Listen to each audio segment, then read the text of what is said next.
Water Initiative and all the issues surrounding it, and how government intends to use that to assist in the fight against illegal mining. I mean, lots of interesting perspectives from the callers as well.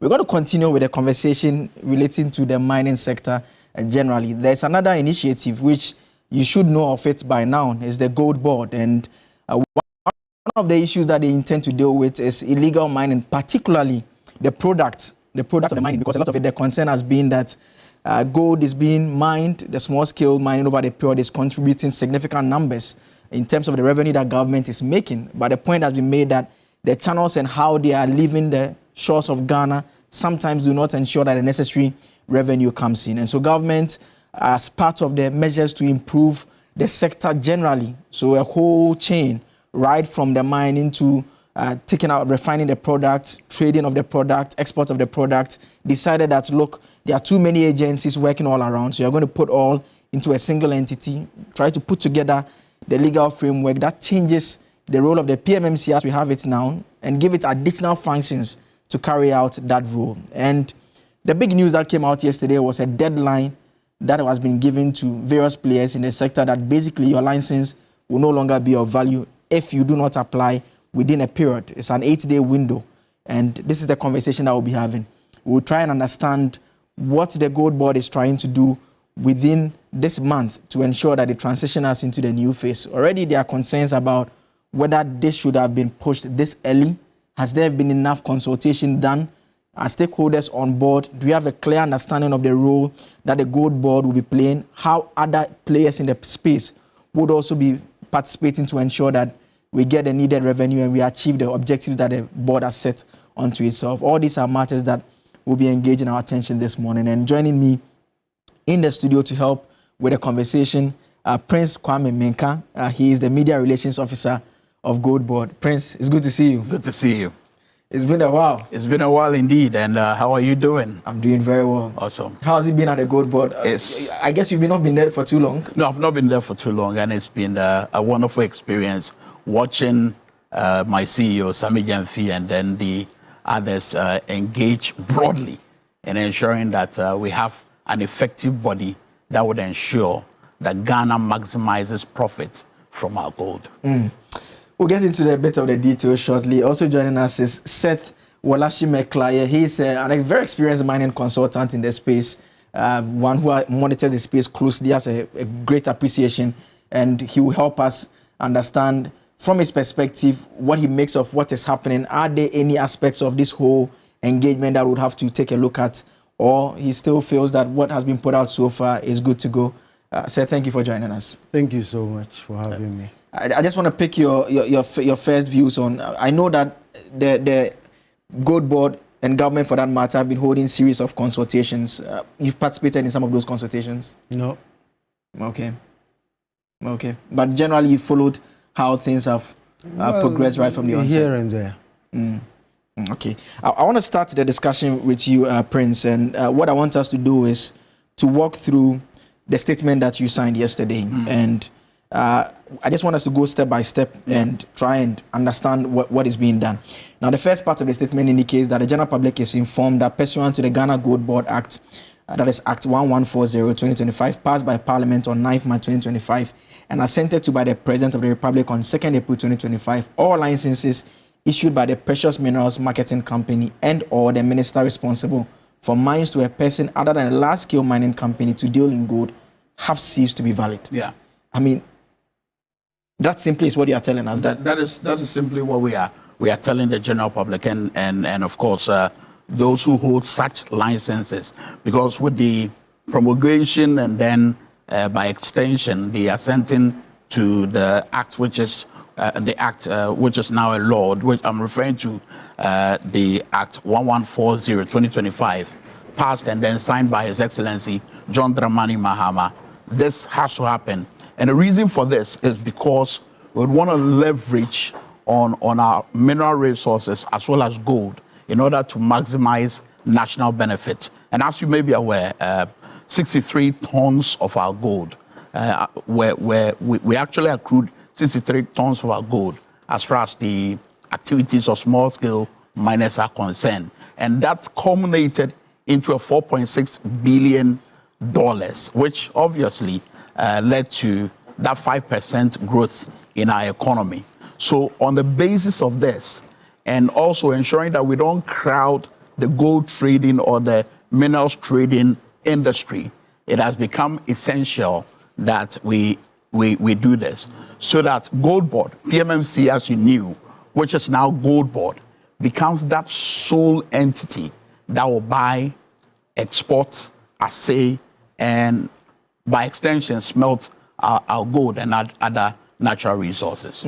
And I mean, we'll get into a bit of the principles underlying this whole push shortly, but let's stay on the statement now. You go on to say that, well, because you are declaring that those licenses are not going to be valid, to ensure a smooth transition and respect for existing contractual obligations between licensed gold buyers and their off-takers, the Ghana Gold Board has resolved to allow for gold purchases and exports by persons holding appropriate license issued to them by the PMMC and or the minister responsible for mines until the 30th April 2025. For the time being, all licensed persons or entities buying gold from the local market must do so in Ghana cities. Let's go a step back. Let's stay on the point 4 about the allowing the trading, the license that they hold to be in force until 30th April. I mean, and interestingly, you've given them a window that you're opening the application for on the 22nd. Yes, because of the contractual obligation, so as to not to land ourselves into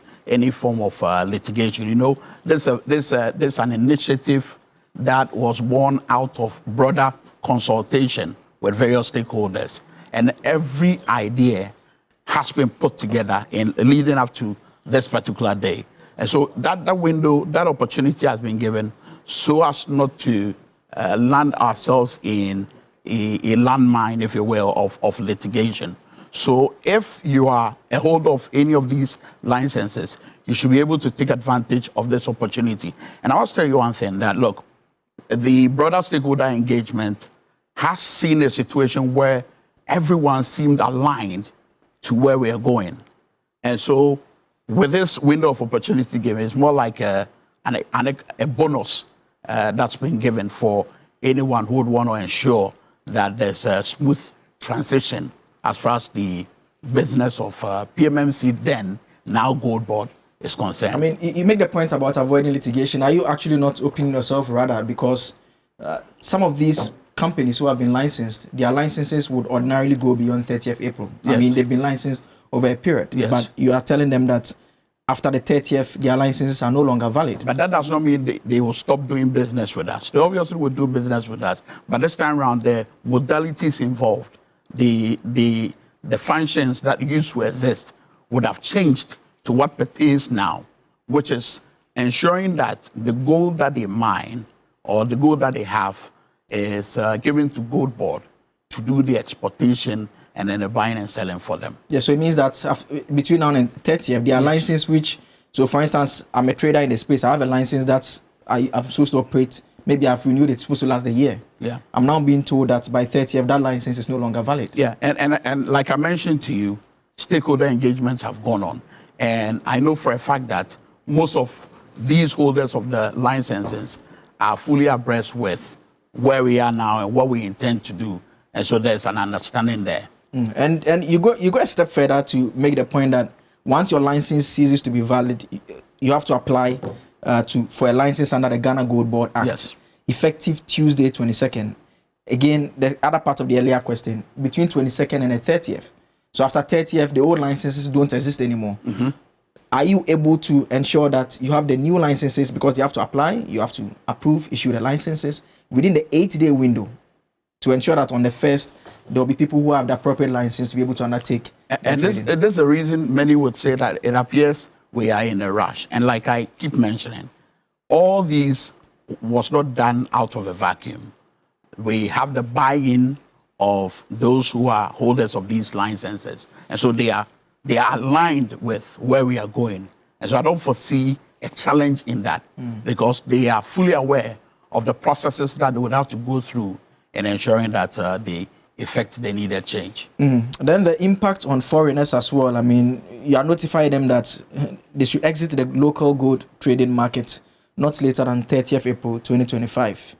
and that the only option if they want to participate is that they would have to apply to be off-takers from the gold board. And this is quite essential because when the foreigners are out of the market, that is one step of dealing with smuggling, which is associated with the gold trading business. And as you may be aware, the expatriates usually would have a hold of our gold and then would take them outside the country. And so the country is unable to enjoy fully the potential or the benefits that we need to gain or derive from the gold. So with the foreigners being crowded out, and then the job of exporting and buying the gold being ceded to gold board, it becomes one step in dealing with the smuggling. And so they would have to comply with what has been stated, because the bill, which is now law, is taking effect. We are starting our operations from the first week of May. I mean, let me welcome into the studio Dr. Ramsey Inusa. He is a senior communicator with the Movement for Change. Doc, good to see you. Good to see you too. Good morning, and good morning to your revered panelists. And a very good morning to the good people of Ghana. I call them the highly stoical people of Ghana. Yes, so far so good. We members of Movement for Change, people thought that it was just a short-term agenda. But so far as Ghana exists, we will continue to exist. That's fine. I mean, I'll come to you on the gold conversation, but let me bring in Mr. Clay at this point. With all you've heard, and maybe let's hold on with the general assessment of the approach, but I just want to pick your views on the transition period, how it is being managed. Are you satisfied with that? I think, first of all, before I comment, full disclosure, I worked for PMMC for 10 years. You worked for PMMC, yeah. And I was also an executive board member for 5 years. That's great. I mean, it means that you have a perfect appreciation of the role of PMMC and what they are trying to do now. Absolutely. So let's start with the transition period first. I think that the transition is short, and I believe that it could be extended, because you are giving them 30th to cease operating, and you are opening a window 8 days to that time. I don't know the numbers.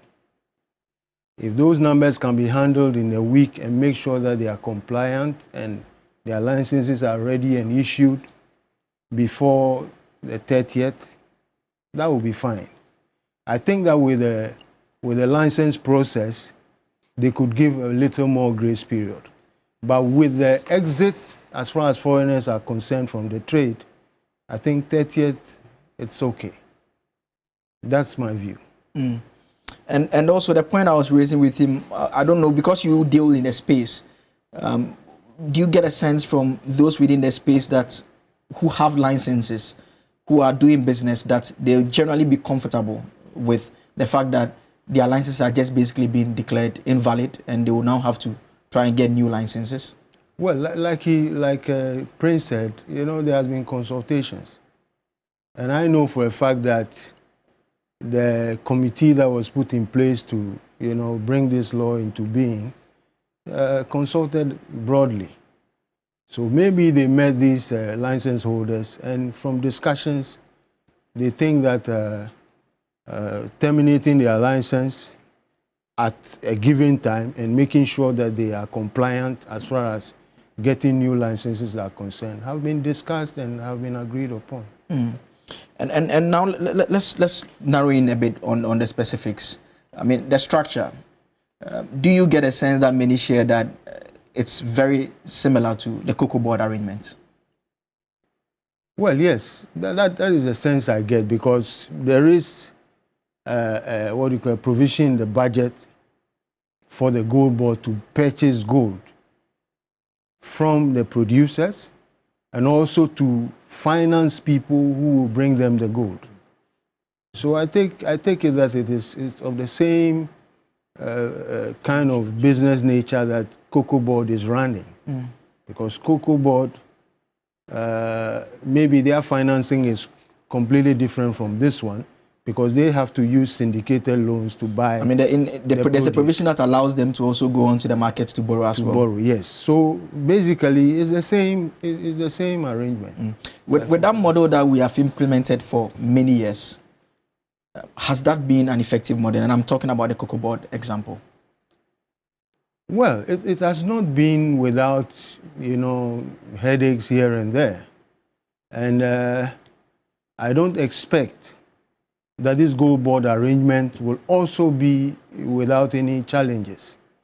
The challenges will come. It depends on how fast we think on our feet and try to, find solutions to these challenges as they arise.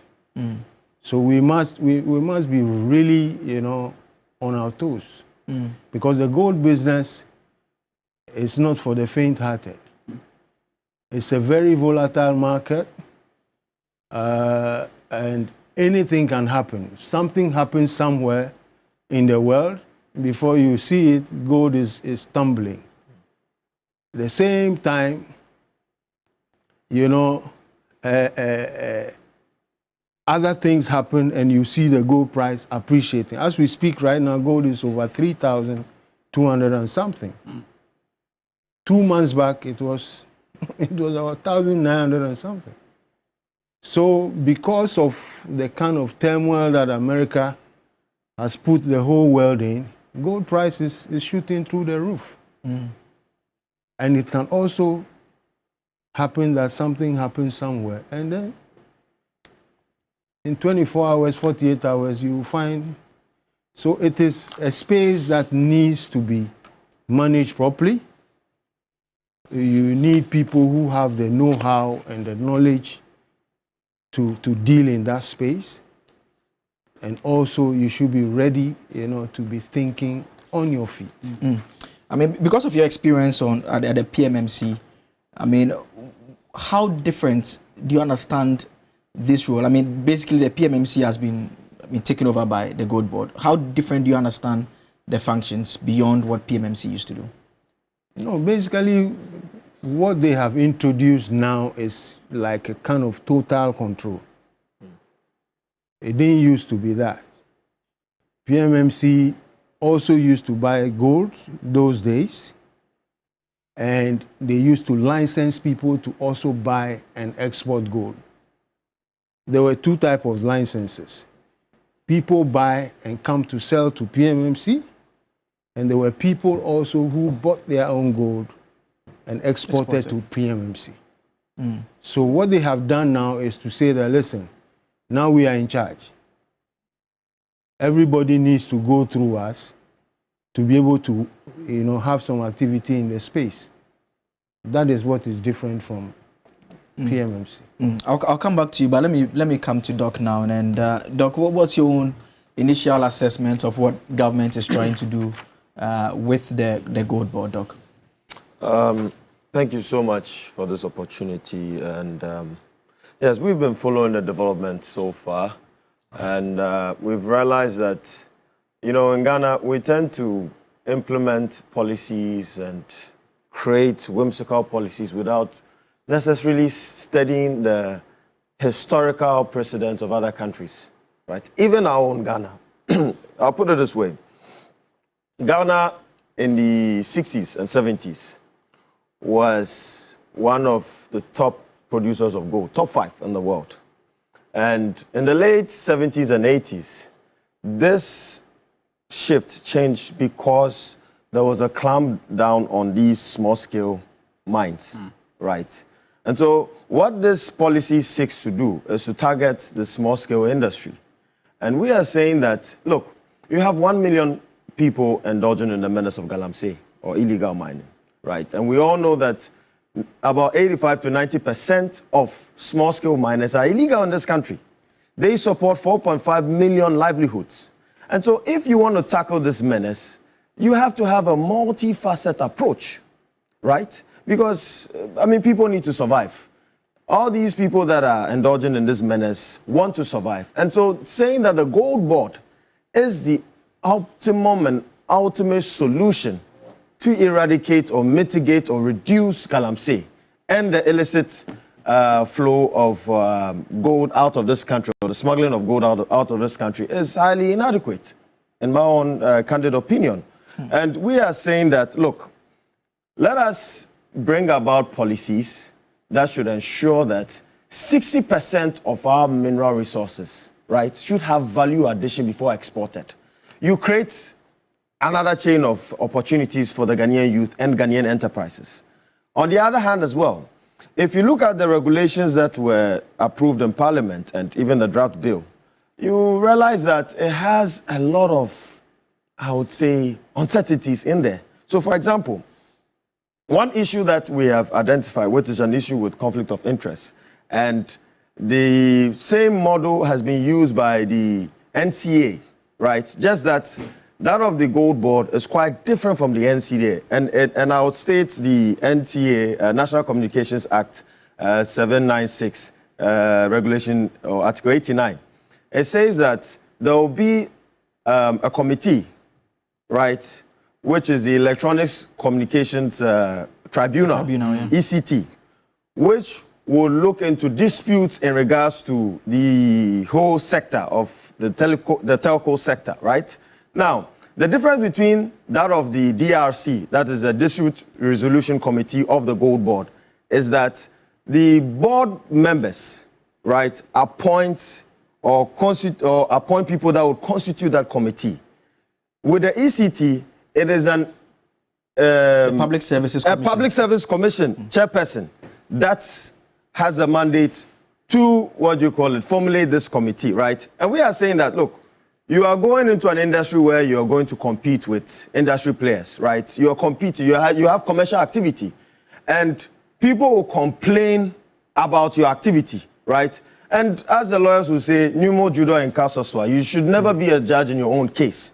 So we have also seen this as quite problematic in the investment language and for investors to even come into this landscape in the first place. Because then if you're going to be a judge of your own case, right, there's no way I'm going to win a case against the Gold Board if I found any contumacious activity perpetrated by the Gold Board. And so this is part of the issues that we've also found. Another issue is to do with the lack of clarity with their operational manual, right? In Ghana, we tend to enact laws and pass laws without having a firm, comprehensive operational manual. As of now, we don't have any firm, comprehensive operational manual. Like, for example, they talk about setting up a framework where they would employ 10 aggregators, 10 refineries to be able to refine these minerals, right? Now, what is the requirement in employing or signing a contract with these refineries and ensuring that they refine our minerals or gold? There's no clarity in there. With the aggregators as well, what is the policy blueprint as to who can be an aggregator? What are the requirements, right? Then they talked about the credit financing to the small-scale industry or small-scale miners, right? We know that gold mining is a highly risky business, right? And we are recommending to them that they should create a kind of tier 1 system where they would pass out miners that deserve credit, right? So tier 1 banking system should be inculcated in their policy blueprint so that they can be able to define who then meets our criteria to be financed, right? Otherwise, then we will be throwing money in the dust and nothing would come out of it, right? And so we believe that, yes, on principle and in theory, it makes sense. We have the likes of Zimbabwe, Namibia, that have also done the same thing. A country like Guyana has also introduced a gold board, but it hasn't really mitigated or solved the issue of smuggling, right? And here's a situation where you are going to be competing with other players in the sector. Look, Cocobod has been in existence for quite some time now, but there is still issues of cocoa smuggling out of this country. And it's as a result of what? Some form of competitive pricing advantage and smuggling it into our neighboring countries like Ivory Coast, because they know that they earn more there. So what are we going to do better this time to ensure that if we introduce this policy, right, these small-scale miners would not promote this illicit flow of gold into our neighboring countries and go and trade it because they will earn more. But rather, they would buy it through the gold board, they would sell it through the gold board, through some form of competitive pricing regime and scheme that they can also earn and also support their livelihoods. So these are the legitimate things that a lot of Ghanaians are asking. And we know that Nkrumah tried it, right, where through the nationalization agenda, where the Ashanti Gold Fields, for example, was 90% privately owned at that time. And then there was a botched agenda to nationalize it, but it had a lot of issues because Ghana wasn't ready at that time. We didn't have the right skills, the right investment set to be able to take over, right? This time around, we should learn from all these precedents and look at how best we can mitigate these serious risks. Because Cocobod, on the other hand, is not performing well. Cocobod always takes loan of $2 billion each year. And this is the rationale. I mean, you are going to buy gold from farmers, right? Yeah, sorry, cocoa from farmers, yeah. Right? This cocoa is traded in cedis. Why do you have to go and borrow $2 billion from the international capital market to come and buy cocoa from your farmers, right? And then later on, you sell this cocoa, use the revenues that you get in dollars, and then amortize your loan. I mean, it doesn't alter well with a lot of descendant Ghanaian minds, right? We are saying that, well, if you want to create an avenue where you want to raise funds for this gold board, then you can create some form of gold bonds so that you can raise domestic capital to support your operations and then investments in this sector so that we can be able to develop this sector and have some form of advantage for our people. I'll come back to you, but let me come to Prince now. And just a little correction before we move on. Doctor spoke about mining in the 70s to 80s. I want to put on record that small-scale mining did not exist until 1983. I mean, I guess you mean by way of regulation. Regulation. No. You see, look, it was not a formal sector. That's fair. That's fine. But it existed. That's what I mean. It existed. It was not a formal sector. Sector. It existed. Yeah, just a quick one on a few ideas that have been shared. In terms of our operations and ideas that are being thrown about, like I mentioned, we believe in stakeholder engagement, and we've done that. We've done that extensively, and it's a fluid or developing situation. And so as far as more inputs and ideas are concerned, we have an open door policy that allows room for that. But what is instructive in all this is our current predicament as a country. We have an ailing economy as a result of the free fall of the city, which has become cyclical. Now, when he mentioned Cocobod, and then he was drawing our attention to the failure of Cocobod, I just cast my mind back and I remembered that, look, some time ago, some $2 billion by way of Forex was sitting at the Bank of Ghana as a result of Cocobod's work. Why? Because there was the political will. Two, there was the appropriate leadership that ensured that this was possible. So he agrees in principle, my very good friend, learned friend from Movement of Change, he agrees in principle that the form and nature of Gold Board is awesome. But then again, he has issues. He has issues with few things that he feels could be imported. And like I mentioned, it's a fluid situation. We are open for more concerns and more suggestion. But what he needs to know is that what happened to Cocobod some years ago, for which $2 billion by way of Forex was sitting at the Bank of Ghana, that aided in the shoring up of our city, was as a result of the proper leadership that was in place. And the kind of leadership that we have at Gold Board and the kind of leadership that we have as a country at this moment saw it fit that this is the time to decrowd the gold trading business and ensure that we have a monopoly entity, an entity that will be the sole trader, that will be the sole buyer, seller, assayer of gold. So political will from the top, right leadership at Gold Board can ensure that our aim of ensuring that gold becomes the saving grace for us in terms of helping our city grow is possible. I mean, you admit that it's a fluid situation and you're open to getting more ideas. I mean, the question that comes to mind is the government itself has been in existence since January. Yes. We are just in April. I mean, for something of this nature, we have the Cocobod experience. We are transforming an agency to give it regulatory functions to an extent. We are allowing it to also provide funds. Is it not too much details that we ought to be, discussing it lengthier? I mean, for instance, is there a paper that explains how you are going to be getting your funds beyond the allocation that Parliament will make? How are you going to borrow? How are you going to disburse it? At what rate? Are all those no matters that... I can tell you for a fact that they are, and I was privileged to be a part of an engagement recently where our CEO, lawyer Smuggling, hinted that there are many who are willing to give us funds in order for us to engage. But we have limited ourselves now to what government has given us, to what the people of Ghana are giving us by way of the taxpayers' money.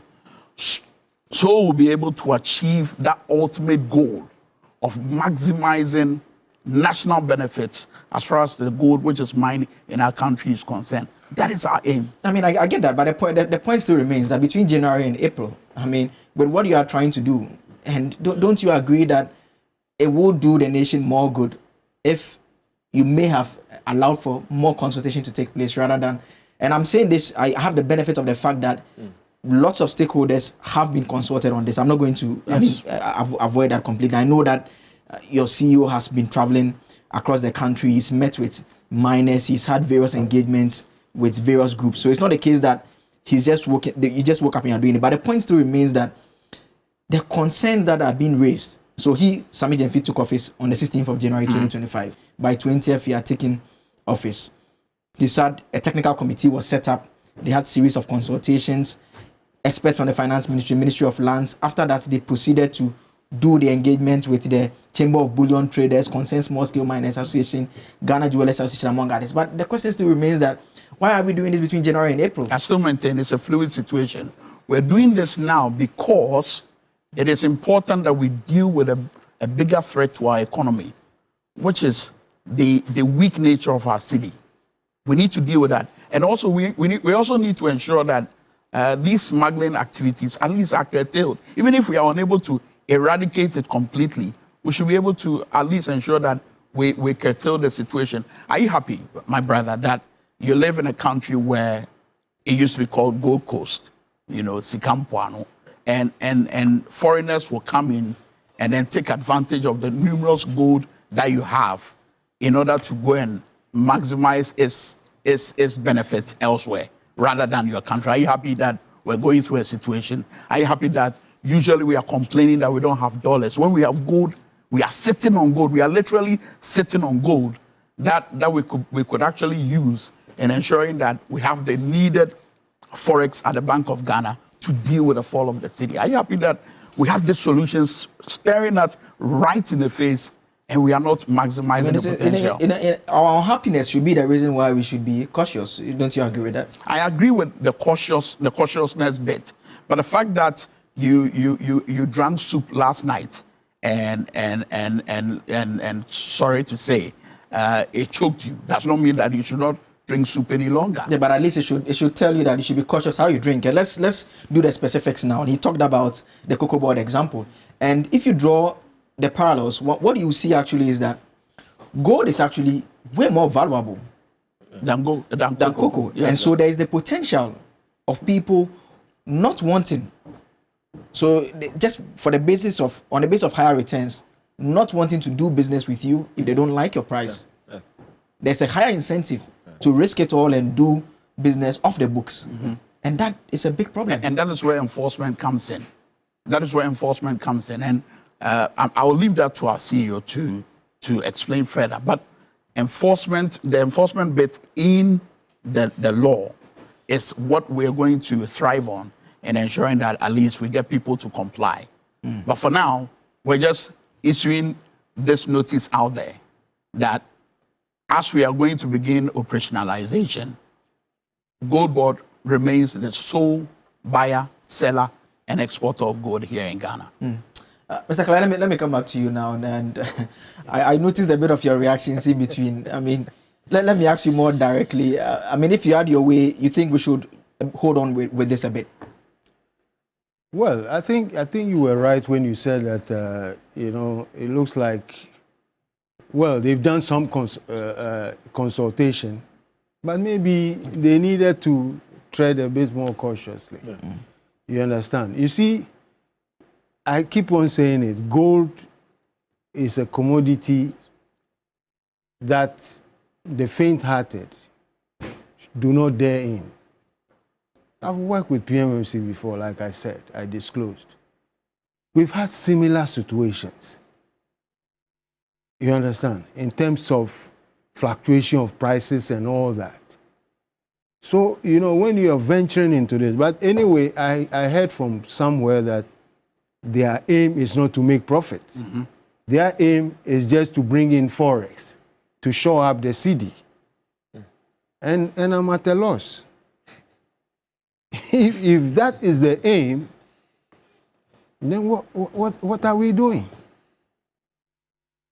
You are not trading for profit? But you are going to advance support to those in the space. I need to understand some of these rationales very clearly. Because I know the space. I've been in this space for over 35 years. I know the space. Okay? So, you know, some of these things are not too clear. And listen, in the past, this kind of activity was being undertaken by precious minerals. And what we used to do then was that if you want to buy gold, you bring in the forex into Bank of Ghana before you purchase. So it was not that the forex was not coming in, right? Also, though smuggling existed, there still was some, you know, a volume of trade that was happening in the country, which brings in foreign exchange.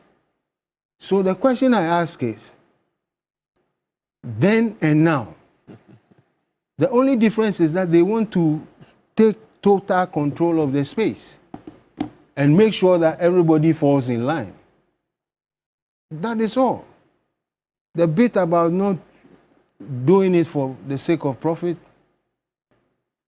I don't know who dreamt out that, but I think that they need to come again. I'll come back to you on this point, but let me bring in Michael Kojo Pepra. He's the president of the Concerned Small Scale Miners Association. Mr. Pepra, thank you so much for joining us. Thank you for having me. I want to first start off with, to try and understand so far your own appreciation of how the Gold Board will be changing the operations of your miners. I mean, we understand that it is basically your group, the area within which you operate. You are actually the main target of this significant change in the legal framework. Well, I would say that Gold Board is a brainchild of small-scale miners, in a sense that when the campaign season was activated, both political parties came to sought small-scale miners' support. And when the then opposition leader, John Dramani Mahama, His Excellency, came to meet small-scale miners, we told him that the exports and the buying of gold, instead of Ghanaians benefiting, it was mostly the foreigners, especially Indians, Lebanese, and Chinese. We were buying the gold from small-scale miners. And we realized that the pricing of those buying was a ripoff, in the sense that small-scale miners were made to pay the 1.5% withholding tax. And as a matter of fact, they were determining how much the gold price will be in this country.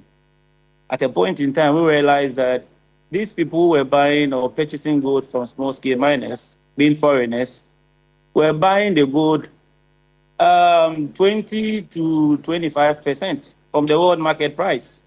And after buying from us, they would made us pay the withholding tax. And we realized a lot of these gold were not channeled through the institutions that were mandated to make sure they can export gold from this country. So indirectly, most of these gold from this country were being smuggled out of Ghana. So if government can bring about a centralized system, I think it will be better. And as a matter of fact, when we went to other countries, we realized the government was the one that were purchasing gold from the indigenous or the small-scale miners. So if indeed government wants to support our sector by bringing good pricing and by as well making sure that there will be a centralized system in bringing our prices of gold, because it's only Ghana that you call Takwa and the price they are buying is different from in Ashanti region and Eastern region.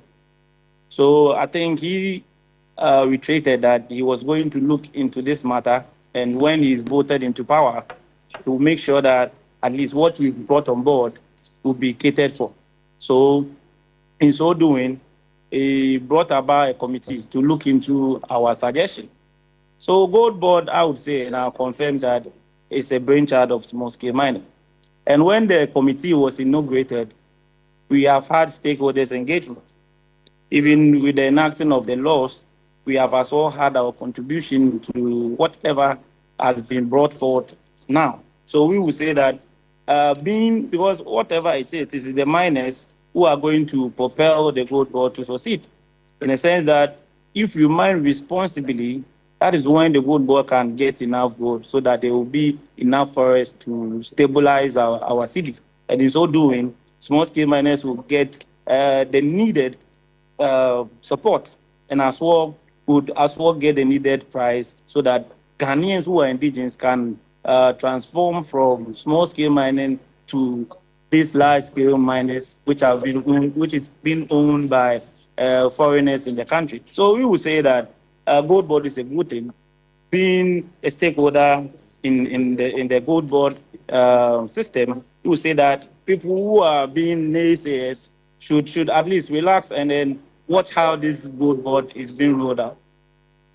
I mean, Mr. Pepra, the question is that, I mean, in terms of the functions that they are merging together, those were roles that existed and was being performed by one agency or the other. I mean, maybe if you just take out the funding angle that has come in, all the other functions were one way or the other, there was some agency responsible for it. So the question to you is, how does this really change much of your operations? The only difference is that, well, we now have to go to one entity for the license, but the roles that existed are still in place. And so the challenges of some of your people within your space who do not want to be regulated, who want to sell off, they don't want to sell officially among all of that. So all those challenges, the illegal mining, all those things will still remain with us.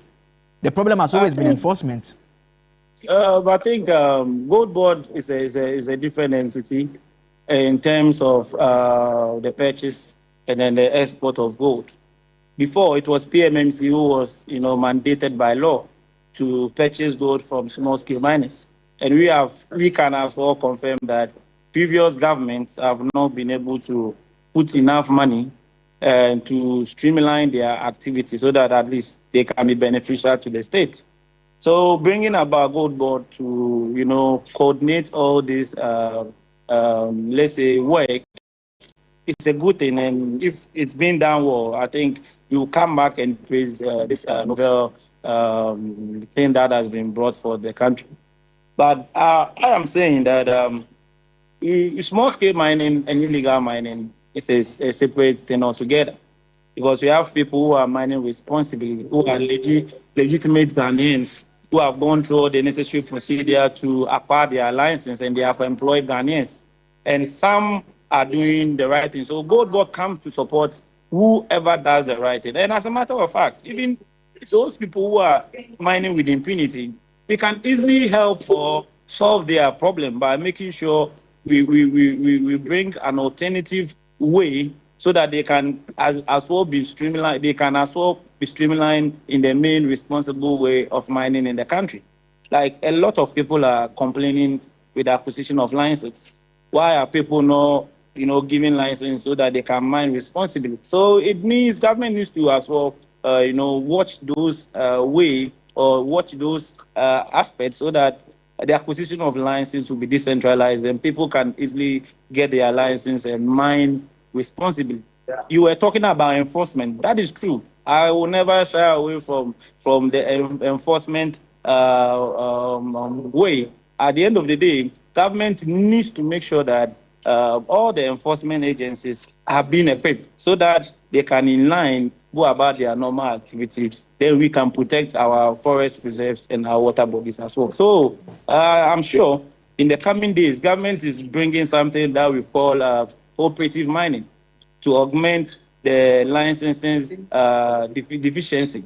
The cooperative mining, people who wants to mine in the various districts can come together, form a cooperative. Then through the district, they can be given a temporary license to mine so that the minister will in term or in time sign their concessions in due course. So I think what government is doing, we need to applaud government. He is not using the brute force approach in trying to curb this problem, but he's trying to solve the problem by providing alternative solutions to the problem. I mean, the issue of smuggling has been a big concern. For those who may not be familiar with the nature of your operations, could you explain to our viewers why and how some of the small-scale miners will opt for the smuggling instead of the formal chains? And I just want you to, once you address that, put it within the context of how you understand the Gold Board could change this. First of all, the smuggling is not done by small-scale miners. Let me state these facts. Because a lot of people who are speaking, I think I heard them say the small-scale miners are the ones who are smuggling gold outside this country. That is a falsehood. Truth of the matter is the people who smuggle the gold outside this country are the buyers who are foreigners. Sometimes they hide behind the PMMC license that mandates them to buy the gold from small-scale miners. And in so doing, they need to follow the processes to export. In so doing, they will pay taxes to government. That is where the smuggling comes in. After buying the gold from us, then they find other means to export the gold from this country. So it is not small-scale miners who rather smuggle the gold. I mean, you can't know all those who are smuggling for a fact, Pepra. You agree with that? You can't know all of them for a fact. Sector. So when I'm speaking... No, I understand that, but I'm also saying that the statement that they are not small-scale miners as a fact, that is also a belief. It can't be a fact. You can't know that for a fact. Because you agree with that? I can attest to what I'm saying. A lot of people are as well trying to explain the smuggling might as well have their own different perceptions. That's fair. You're moving on to the second part of the question. The sector. So when I speak, I know that what I'm saying is the truth, and you can as well confirm from what I'm saying. So where the Gold Board comes to play, and the advantages, I think, is going to help with small-scale miners. Look, the pricing aspect is what was not helping the sector. Our problem is with the pricing. In so doing, somebody who come from his country and come and buy gold because he has the purchasing power. Sometimes they buy 25% from the world market price. So even if government says, okay, fine, the reason why these people are buying the gold is because they have the purchasing power. I am going to stop this nonsense. And in so doing, I am going to provide enough funding for Gold Board to as well give the aggregators enough money so that they can as well distribute this money to the small-scale buyers of gold, so that at least where these foreigners comes in will be taken out. And in so doing, one, Gold Board is going to create employment for indigenes and for Ghanaians. Look, every Ghanaian supports the sacking of this forest. Sometimes when you have your gold and weekends, they will tell you that, oh, now we are not buying. Meanwhile, you need money, and you can buy 30% of the world market price. So it's total rip-off. So where Gold Board is going to help in the smuggling is now there will be available of funds. And in so doing, a lot of people can easily walk into these buying companies, like the small-scale mining buying companies, who will be given license to purchase by the gold board, to at least buy from the small-scale miners. And in so doing, everybody would be happy. And I'm sure gold board pricing will be better than the ones of these foreigners, because these people came here to do business. Now, government has its own regulations to get enough forest to stabilize our city. So in so doing, the pricing will be better than the foreigners. And in so doing, a lot of people will be glad, and they will sell to the gold board. So we support the gold board. And as a matter of fact, if what we have put on paper is what we are going to follow, I think Ghana would one day praise the gold board. With what you've seen on paper so far, do you have any concerns? I think the only concern we have raised is, gold board as canal is going to help small-scale miners in diverse ways by providing equipment to members who qualify and who are credit worthy. I think somebody in your panel was discussing the aggregators, how the aggregators were going to be chosen. As a matter of fact, this money that government is going to give these aggregators is not for free. And anybody government gives money to from the gold board will bring a collateral. At least you should be credit worthy, so that if indeed you don't bring the money back, government can easily sell any property of yours to get the money back. So I think that is something I want to clarify. Let me come back to Mr. Clay. And Mr. Clay, I mean, the small-scale miners, they are very key. In fact, if you read the memorandum to the bill that was sent to Parliament, it describes their activities as the sector that is largely informal, for which reason government wants to attempt to bring them in. I mean, they are satisfied. We should all be fine. Listen, my brother, when he was talking, said these Indians and Chinese and Lebanese buy gold for 25%, 30% below LME. This is not true. If anything at all, the prices that these people give, because they want to collect a lot, some even buy at the world market price. Because some of these people who buy, the rationale is to take money out of this country. So instead of paying, transfer charges and all that, which amounts to, 3-4% thereabout, they are ready to pay world market price. Once they export the gold, all that they pay is about maybe 1.5% or something, and then they are good to go. So this issue of buying gold 30% below, 25% below, I don't know where he's getting it from. Like I said, I've been in this space for 35 years. I know this space inside out. And I don't want to buy what he's saying.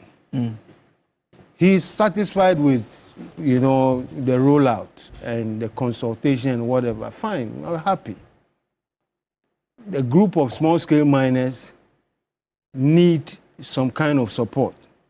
If that is what Gold Board is going to provide them, hallelujah. But, some of his utterances, I think that it doesn't wash. And I'm saying that we all want this thing to succeed. And like I said, the Gold Board itself said they are not there for profit. Okay? So if they are going to buy the gold at world market price for these people, then they should be happy. Because everything else, the trade goes on, people buy 2-3% below, and that is what it is. There's nothing like 25%, 30%. I'm shocked. I mean, Doc, I saw you making some notes as well. Yes. I mean, this, again, is an industry that we really need to sit down and have some form of comprehensive and realistic blueprint to tackle. Now, we all know that Ghana's total gold production about 35% is dominated by this artisanal and small-scale miners, right? Out of this 30%, we have 80 to 85% that are illegal. So you are dealing with a serious war here, a serious issue here. Now, collectively, in terms of monetary terms, that 35% is projected into $5 billion every year. That's what that's the amount of revenue it generates, this industry, right? Now, out of this $5 billion, we can say that 80 to 85% is through the illegal ones, right? And so actually, we don't even have the accurate statistics as to the proper revenue that is generated by this industry, because some of these gold is being smuggled out of this country. And I can tell you for a fact that Kotoka International Airport is one of the points where gold is even used as smuggled out of this country. Yes, some of these international gold buyers and aggregators come in with their private jets and then take the gold out of this country, aided by some security operatives. I mean, those are serious allegations. No, but I have my evidence to that, and this happened under the SY administration. I mean, I have my proof, but I'm just stating. I will not come. I'm not a propagandist. I'm a realist. That's fine. You understand? And I speak with some form of zeal, coupled by the interests of Ghana at heart. I am not here to do partisan politics. I am here to speak as a patriot. You understand? So we are saying that, look, looking at the policy blueprint before us, right? One of the things that we find worrying is that the gold board is not going to pay taxes as compared to the previous entity that was in charge of gold export, which is PMMC. PMMC used to pay taxes. The gold board is not going to pay taxes. Now, in terms of the projections that was given by the CEO of the gold board, Sami Jemfi, I mean, if you look at the projections, the financial projections of the PMMC in terms of gold trading, they made less to $3 million a year per annum. And you are projecting more than almost $300 million.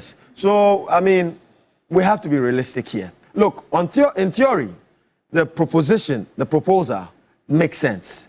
But what is on the grounds currently might not be fertile enough for your successful takeoff, right? And we are also saying that the 60-day period is quite short. I think 6. It's quite short.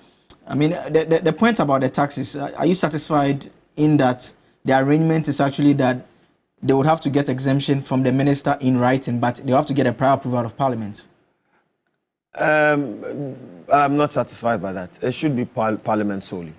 It should be Parliament solely. And then another thing, and which my learned colleague here knows very well, Kimberley certification is being done by the gold board now, right? But here's where we have issues of conflict of interest. You are saying that you are going to be the sole exporter of gold, right? And some form of minerals, right, under the gold board, and still have some form of commercial interest. So then why would you be a commercial entity and at the same time being the same entity that is given Kimberley certifications? And then it's been given to the minister as well to authorize such. I think that we need an independent authority that should give these certifications, just as Namibia is doing, just as Zimbabwe is doing. You understand? So these are some of the proposals that we want to lay down so that there will not be an issue of conflict of interest. Because you quite remember in 2008, Ghana was flagged so many times with its Kimberley certification.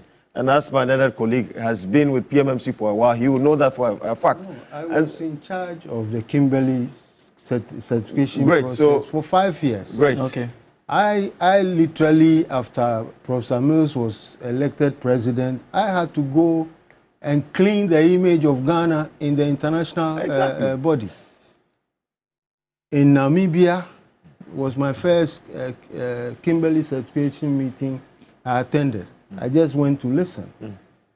Come a meeting in Israel, I was able to take Ghana out of the woods because they were suspecting that diamonds were flowing from Côte d'Ivoire into this country for us to export. In Liberia. Because they were looking at our numbers historically. And it was a big problem. Okay. So we had to bring in inspectors to come and inspect every shipment and all that, make sure that it is not contaminated. So thank you for bringing this. I mean, Prince, you have some reactions. I have some questions. You want me to go to my questions? Just go to your questions. But no, just a brief, do the reactions. No, it's not entirely a reaction, but just to add to the fact that listening to Michael Pepper is testament of the fact that consultation and broader stakeholder engagements have gone on. And even across the table, you realize there are the various ideas that have been thrown about. And that's why I keep going back to the fact that it's a fluid situation. And we put a lot of premium in all these ideas that are being shared. But like Michael said, how about you give us an opportunity, give us a chance. Let's see how it goes within the coming days, months, years. I mean, in giving you the chance, I mean, just to add to his submission, I must admit unequivocally that this current administration, in terms of consensus building, has been far, far, far better than the SY administration. I must give them that for a fact. Okay. Mr. Clay, wanted to say something. I wanted to say that these ideas that are coming from around the table, how is it going to impact the law? The law has been signed. Yeah. So Prince keeps on saying the situation is fluid. We are open to suggestions and all that. My worry is that going to impact the law? Is it going to make it better? I mean, Prince.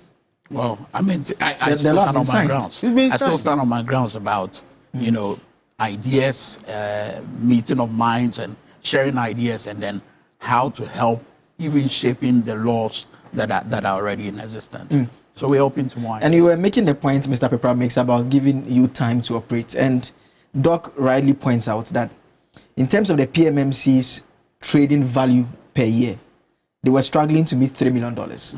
Now, you set up an entity and you say that you're going to capitalize it with $279 million. I mean, one will ask the question, where are you going to get this money from?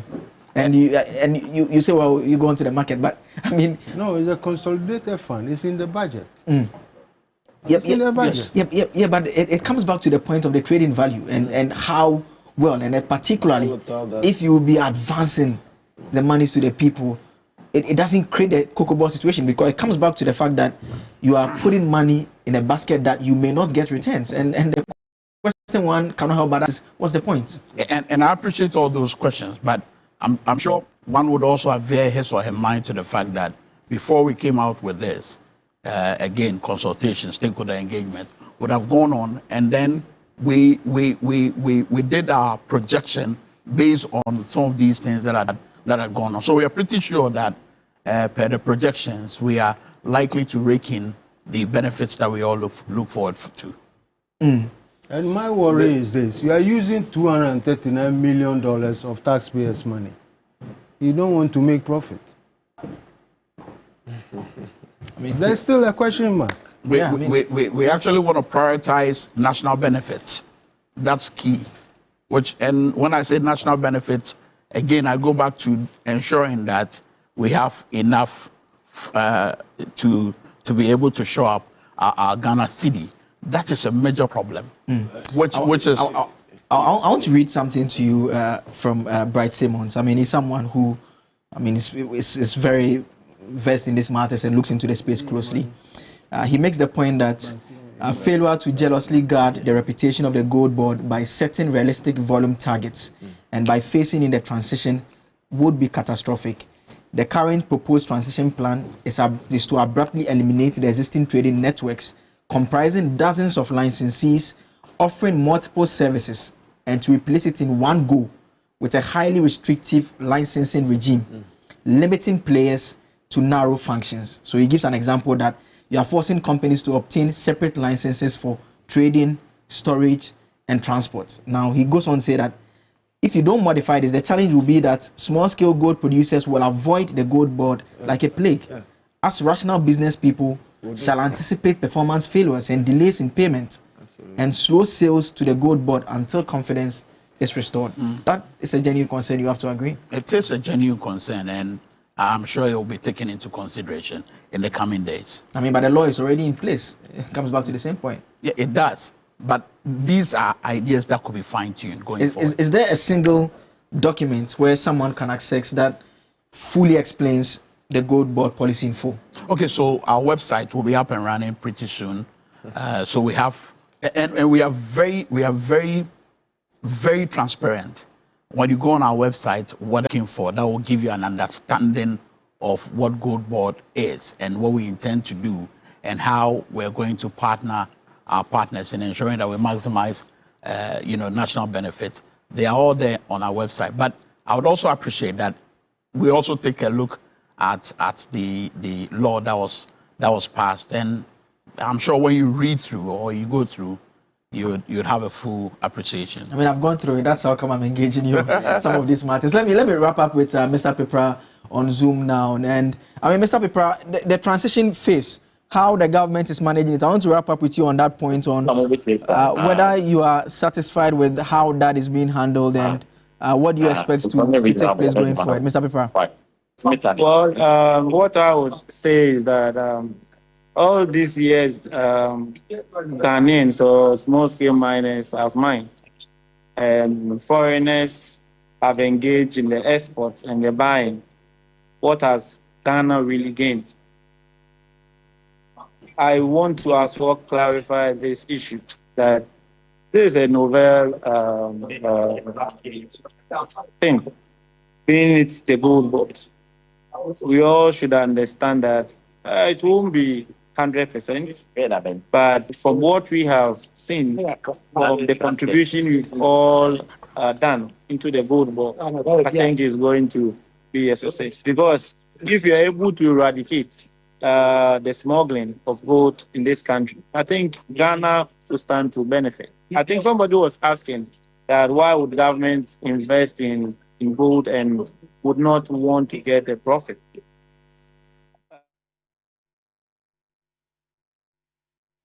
Okay, Mr. Pepra, we'll come back to you shortly to allow you to finish the point that you are making. But Prince, do you have an answer for me? Earlier, the tax point we were making, what is accounting for the decision not to give that exemption to the Gold Board? Do you have answers for me on that? I may have to get back to you on that particular bit. I mean, I don't know whether Mr. Clay, you can hazard a guess as to what could potentially be the reason why they would want the trader buying, selling. They would not want them to pay tax. You see, that's why I keep on saying that, this thing should be thought through, much deeper. Look, today we are talking about degradation of our lands and all that. I remember when I started working at PMMC, there was a provision in the law that set aside 1%. Anybody who sells gold to the company then was deducted, 1% was deducted and put into a land reclamation fund. I think it was President Kufuor who came and abolished that. But can you imagine all these years that we've been mining and that fund was active? This issue of land degradation and all this, we will not be talking so much about it now because we saw back then that we needed that fund to be able to rehabilitate the land that will be destroyed as a result of mining. So it beats my imagination. Look, these people are trading in gold, not in pepper or garden eggs. Gold is money, and they are not paying taxes? I don't know. I mean, just one more question to you, Mr. Clay. I mean, over the period, what we have seen the government remains do is that they've been trying to separate regulators from participants in the industry. So maybe you can make reference to SNIT and the National Pensions Regulatory Agency, maybe Petroleum Commission and GNPC. I mean, this seems to be that we've taken a step back to the arrangement that we had in the past, where now you have an agency that is issuing license, is also going to inspect to make sure that those it's licensed are complying, they can shut down the facilities, then also they are also buying and selling. Should we be going forward or we should be going backwards? Well, I think we should be going forward. I think the rationale behind they trying to have absolute control is what Prince has been saying. and it calls it national benefit for foreign exchange to come in. But I'm saying that in the past, that was still happening. Now, all these licensing regimes, you see all the items and in the law that says that these people must take this, that people must, you know, every person involved in any activity under the act or law is supposed to have some kind of licensing, for which I think they will charge, right? Absolutely. Okay, so maybe they'll raise some revenue from that side. That's why maybe they don't need profit on the actual trading. I don't know. But I think we should be moving forward. Doc, the same question to you on how we seem to have gone back to the framework that we started with in the early days and setting up that structure again. Yeah, exactly. That's why when I started, my prelude was, inspired by the historic precedents that occurred during Nkrumah and then the National Redemption Council era, where there was a botched nationalist agenda to capture our gold mines by then that government, and then try and reduce private participation and then foreign participation. It didn't alter well for us. We went down the drain. We were top 5 in the world. We declined to the less than the top 5 position. And then in the early 80s, we gained our position back because then we opened the sector towards the private participation and then increased participation by our small-scale miners. Bear in mind, in 2018, Ghana surpassed South Africa to be Africa's largest gold producer. Yeah. And this is dominated purely by, and also instigated purely by, our small-scale mining industry and artisanal miners. And so we are saying that, look, the policy blueprint that you have proposed, right, has a lot of flaws. It has a lot of demerits. And it will be better if you increase your stakeholder engagement so that we can be able to have what would benefit Ghana most. The Cocobod situation is nothing to write home about, right? And that's why we keep on referring you to the Cocobod situation. The same situation happened in Guyana as well. Guyana is still struggling with illicit flow of gold out of their country. And so we are saying that, look, in terms of the argument of Forex, right, look, and let's be honest here. The orientation of our economy today, we all know that. And we can look at this studio, for example.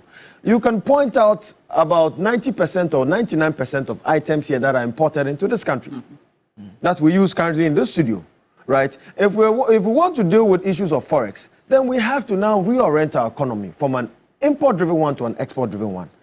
The rice we eat, the chicken we eat, right?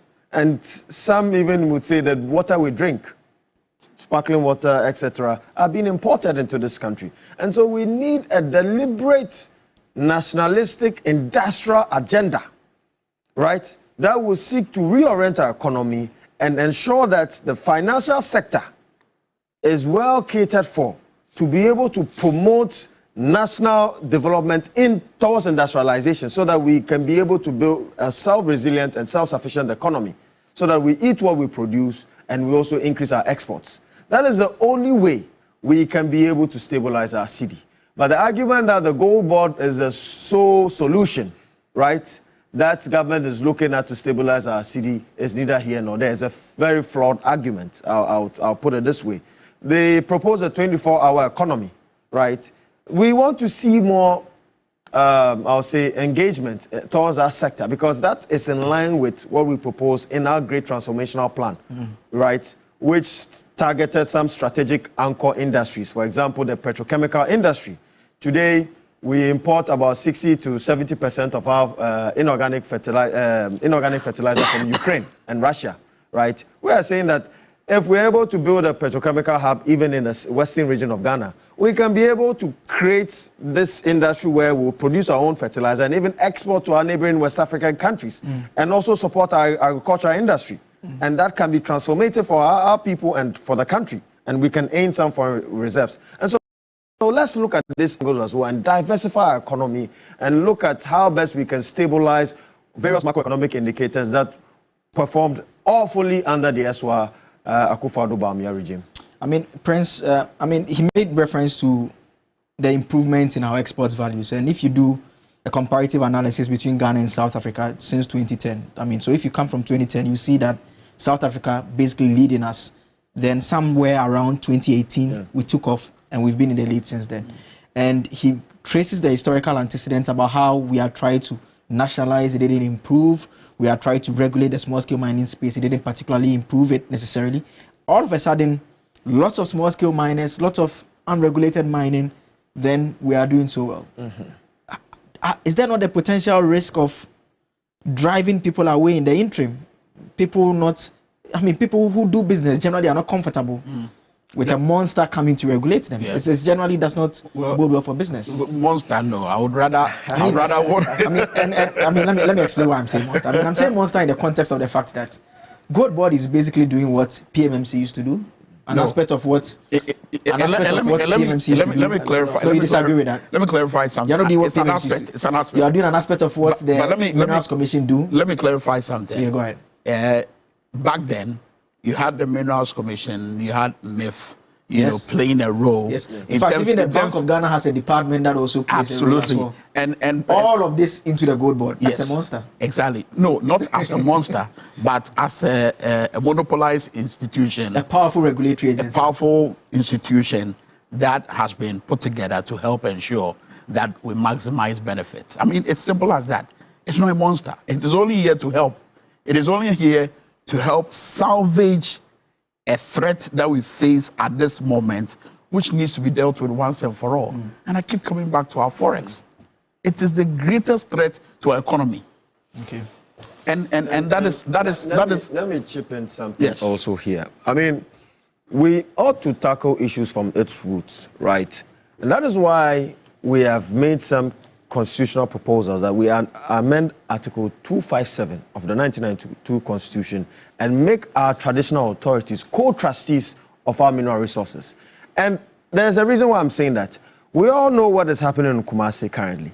You've seen clearly the adjudication on cases by the Asantehene on chiefs that were purported to have been doing or supporting illegal mining and degradation of our forest reserves, right? And so we are saying that let our traditional authorities also be some key stakeholders in this regards. Make them co-trustees of our mineral resource, because you cannot sit in Accra and issue licenses without a chief who has his allodial rights and is a custodian of that land knowing about it. So this creates a situation where there's an issue with the chiefs and then the government. And so we need to amend also the Constitution to have that fundamental basis to solve this problem. All right. Just a quick one on the tax bit. The 1.5 withholding tax, which used to be the previous situation, was taken away because we realized that most of the miners and traders within the value chain sought another opportunity elsewhere. So it was rather encouraging smuggling.